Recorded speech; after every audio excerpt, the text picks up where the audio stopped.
Hey all, this is Mr. Hammond, and in this video we are going to take a look at Lynx and a few updates that they have added recently. So I'm going to start just by creating a whiteboard. Use the default setting there.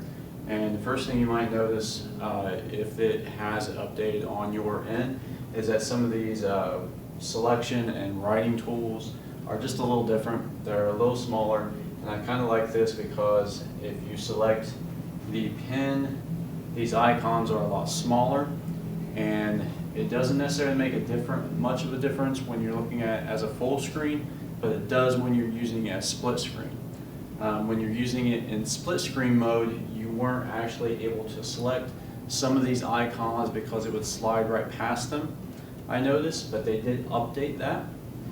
Some other things that you might not just come across in your everyday use of it, but the way PDFs interact with the Lynx program is a little different now as well. So you would want to click on the little plus here, and you're going to select the content button, so the little image button there, and you'll have some items pop up off to the left-hand side.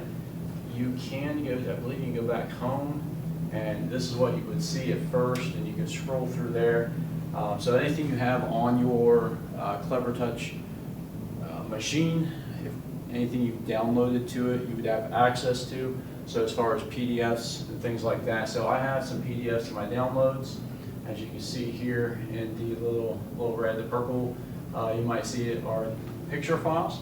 So if you want to select, now initially I feel like a lot of times when I interact with tools like this, you kind of double click on it. That's not actually how you interact with it here. If I want to pull this file over here, I actually have to select it and pull it over. So then I have this PDF within my presentation. So then I can manipulate it how I wish. You might notice there is I don't know if you can see it from the video, but there's a little scroll bar here. I can cycle through the pages, which is kind of nice. And let's say maybe I want more than one PDF in my presentation for some reason. So I'm going to add another slide down here, and then I'm going to jump back over here and I'm going to pull in another PDF. So we have that PDF, let's pull this one in. So I have another PDF within my presentation. Now there's a couple ways you can interact with the PDF as far as writing over it. The first way, if I select a writing tool, so there's the writing tool. If I write over this, I can cycle to the next slide. Let's click off of that. I can cycle to the next screen. Notice that that circle's still there. So I would actually have to erase this as I cycle to the next screen. Now there's a different way you can interact with it. If you want those changes to stick, there's a little arrow down here at the bottom of that PDF. It's kind of as if you're exiting the door. What it does is it kind of takes you to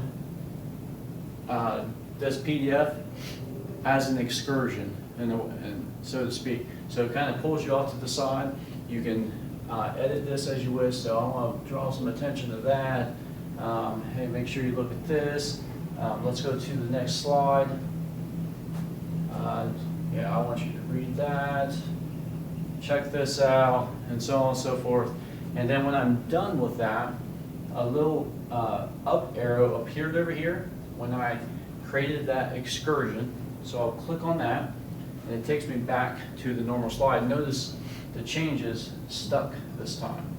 So let me, whoops, click the selection tool, and if I cycle back and forth through this PDF, you should see where the changes did stick to the PDF. So one thing I do like about Lynx is how you can interact with the PDF. So I think this is probably, in some ways, as long as you know how to use it, is an upgrade because you can actually interact with several different PDFs within the same slideshow. So that's one thing I noticed with regards to some of the changes within Lynx. So hopefully that is something that you find helpful. If you have any questions on this or anything else, please let me know.